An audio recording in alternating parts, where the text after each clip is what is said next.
काले काले सालीग्राम, जोड़ी का जवाब नहीं। काले काले सालीग्राम, जोड़ी का जवाब नहीं। नमस्कार दोस्तों, राधे राधे। मैं प्रियंका अपने चैनल प्यारा से बंधन पर आपका बहुत बहुत स्वागत करती हूँ। जैसा कि आप लोग जानते हैं कि यह बंधन है प्यार और समर्पण का, भक्त और भगवान का। दोस्तों, कार्तिक मास चल रहा है, बहुत ही शुभ और पावन महीना चल रहा है। भगवान विष्णु का अत्यंत प्रिय महीना चल रहा है।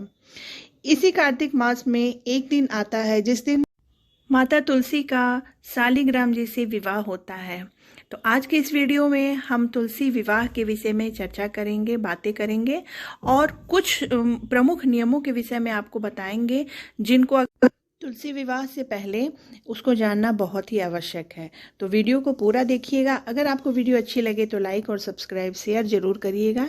तो चलिए वीडियो को प्रारंभ करते हैं। दोस्तों, पूरे साल में कार्तिक मास को बहुत ज़्यादा महत्व दिया गया है, क्योंकि इसमें दिवाली, छठ, धनतेरस, रूप चौदस, करवा चौथ जैसी बहुत से प्रमुख त्यौहार आते हैं। उसी में एक त्यौहार है देव उठनी एकादशी, जिस दिन नारायण अपनी योग निद्रा से 4 महीनों पश्चात जागते हैं। उनका विवाह तुलसी जी के दिन उसी दिन कराया जाता है। यह दिन बहुत ही प्रमुख होता है। आज की इस वीडियो में तुलसी विवाह की विधि, कुछ नियम जिनका पालन करना बहुत ही आवश्यक है, जिनको ध्यान देना बहुत ही जरूरी है तुलसी विवाह से पहले। तो वीडियो को पूरा देखिए, इन सब बातों का चर्चा इस वीडियो में किया जाएगा। अगर आपको वीडियो अच्छी लगे तो लाइक और सब्सक्राइब करना ना भूलिएगा।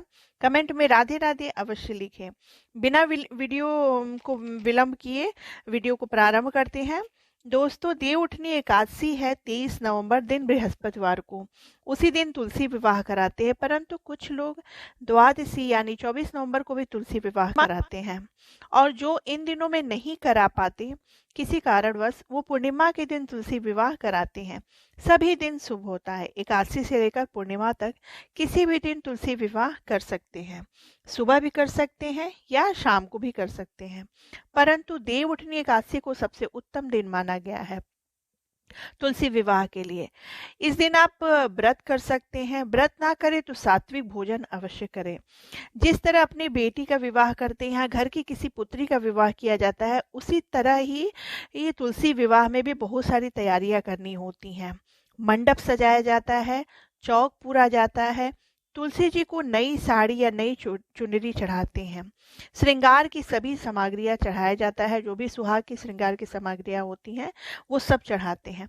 कुछ लोग जिनकी कन्याएं नहीं है, जिनके घर में, अगर वो कन्यादान देना चाहते हैं तो हजारों लड़कियों के कन्यादान के बराबर ही तुलसी जी के कन्यादान का फल मिलता है। लेकिन अगर आपको कन्यादान करना है तो उसके लिए किसी पुरोहित या पंडित को अवश्य बुलाएं और चांदी या सोना जरूर दान करें। तुलसी जी को भी विवाह के पश्चात दूसरे दिन उसको दान कर दे, किसी को दान कर दे या मंदिर में दान कर दें। लेकिन अगर आप साधारण तरीके से दान नहीं करना चाहते हैं, घर में तुलसी जी का विवाह करना चाहते हैं जैसे हम लोग करते हैं, फिर पूरे साल उसकी पूजा करना चाहते हैं, तो आप सोना चांदी आपको वो दान करना कोई आवश्यक नहीं है। तो आप सुहाग की सभी सामग्रियों को चढ़ाइए। तुलसी जी के विवाह सालीग्राम से करते हैं। यदि आपके पास सालीग्राम ना हो तो विष्णु जी का कोई भी फोटो, मूर्ति या से विवाह कर सकते हैं। सालीग्राम के लिए भी पीले रंग का वस्त्र, नया वस्त्र लाते हैं। उसके बाद उन दोनों का गठबंधन किया जाता है, गठजोड़ा किया जाता है। माता की चुन्नी में खोइछा भर दिया जाता है। उसके बाद दोनों का विवाह संपन्न किया जाता है। हल्दी, सबसे पहले सर्वप्रथम हल्दी लगाया जाता है विष्णु जी को, फिर तुलसी माँ को कुमकुम, रोली भी इसी प्रकार लगाया जाता है। फिर तुलसी माँ को सिंदूर अर्पित किया जाता है। कुछ लोग अपनी उंगलियों से ही करते हैं, कुछ लोग चांदी के सिक्के से या चांदी की अंगूठी को विष्णु जी से सिंदूर भर के छुआ के फिर तुलसी जी को लगाते हैं। 5 या 7 बार सिंदूर लगाया जाता है। जैसे कि आप लोग जानते ही होंगे, सभी सुहागन औरतें जानती हैं कि सिंदूर किस प्रकार लगाते हैं। तो 5 या 7 बार सिंदूर तुलसी जी को लगाइए। फिर उनके सारे पत्तियों को सिंदूर से सजा सकते हैं आप लोग। कुछ लोग इस दिन 31 दिए जलाते हैं, या कुछ लोग ऐसे ही लंबी बाती को 31 बाती को जोड़कर एक मोटा सा बत्ती बनाकर बड़े से दिए में तेल डालकर जला देते हैं। भोग प्रसाद भी अपने अपने घर का अलग अलग प्रचलन है। हमारी तरफ पूड़ी व पेड़ा या बतासा का भोग चढ़ाते हैं। पूड़ी की संख्या 15 जोड़े और एक अधिक यानी कि 31 पूड़ी चढ़ाया जाता है। अगर पूरे महीने में कुछ दिन किसी कारणवश छूट गए हो, दिया नहीं जल पाया है, तो यह 31 दिया पूरे महीने के दिए जलाने का पुण्य देगा, परंतु यह जरूरी नहीं है। अपनी श्रद्धा और सामर्थ्य के अनुसार आप कुछ मीठ चढ़ा सकते हैं। दोस्तों, ऐसा तो आप लोग भी जानते हैं कि सबसे ऊपर होता है भक्त का भाव और उसका प्यार।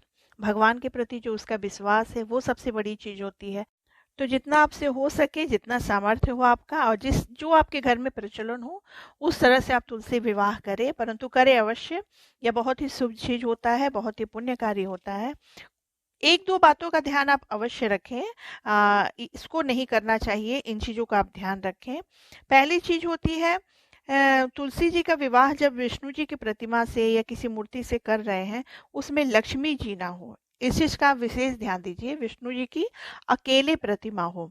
इसी प्रकार से अगर आप कृष्ण जी से उनकी विवाह करा रहे हैं, तो उसमें इस चीज का ध्यान दें कि राधा जी की मूर्ति ना हो या फोटो ना हो। दूसरी चीज है, पूजा करते समय माताएं बहनें काले रंग का वस्त्र ना पहने, इस चीज का विशेष ध्यान दें कि किसी भी का विवाह करना है हमारे सनातन धर्म में, तो हम लोग काले रंग का वस्त्र नहीं पहनते हैं। इस रंग का वस्त्र ना पहने। तीसरी प्रमुख चीज है, कुंवारी लड़कियां तुलसी जी को सिंदूर ना लगाए। पूजा कर सकती हैं, विवाह भी कर सकती हैं, अगर कोई नहीं करने वाला हो तो। नहीं तो अपने माता के साथ बैठ के पूजा कर सकती हैं, परंतु सिंदूर नहीं लगा सकती हैं। कुंवारी कन्याओं को सिंदूर लगाने का नियम नहीं है, इसलिए सिंदूर ना लगाए। बस दोस्तों, इन छोटी छोटी चीज़ों का ध्यान दीजिए और तुलसी जी का विवाह करिए। एकादशी को करिए, द्वादशी को करिए, या एकादशी से लेकर पूर्णिमा तक किसी भी दिन करिए। धूमधाम से करिए, खुश होकर हर्षोल्लास के साथ करिए। पक्का खाना बनाइए, नए नए व्यंजन बनाइए, पूड़ी खीर हलवा जो भी बना सकते हैं आप बनाइए, और अपने परिवार के साथ, पति पत्नी साथ मिलके तुलसी जी का विवाह कराइए। बहुत ही उत्तम फल और पुण्यकारी होता है।